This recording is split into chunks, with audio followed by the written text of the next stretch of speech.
Free টিকিটের ব্যাপারটা ছিল যারা প্রথম ফেজের আগে রেজিস্ট্রেশন করছে, যারা প্রথম ফেজে এখানে উপস্থিত ছিল বায়ার হিসাবে, তাদের জন্য ছিল ফ্রি টিকিট, যেটা রিটার্ন টিকিট।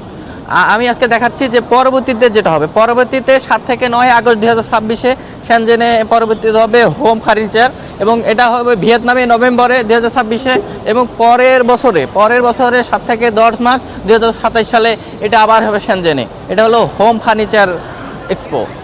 অনেকেই ফ্রি টিকিটের ব্যাপারে বারবার জানতে চাচ্ছে। ফ্রি টিকিট থাকলে আমি ভিডিওর মধ্যে জানাই দেবো। আর ফ্রি টিকিট আছে, সেটা হলো যে হংকংয়ের ভিডিও আমি পরবর্তীতে দিয়ে দেবো। আর এখন চলতেছে শ্যাংডমে, এটা কুয়াংদুতে চিংদা বিনহাই, এটা শ্যাংডমে কুইংদা বিনহাই যেটা বলেন। শ্যাংডমে বড় একটি এক্সিবিশন, সেটা হলো যে মাথার কেস, চুলটুল এগুলো নিয়ে চলতেছে। এগুলোর লিঙ্ক আমি অলরেডি দিয়ে দিছি।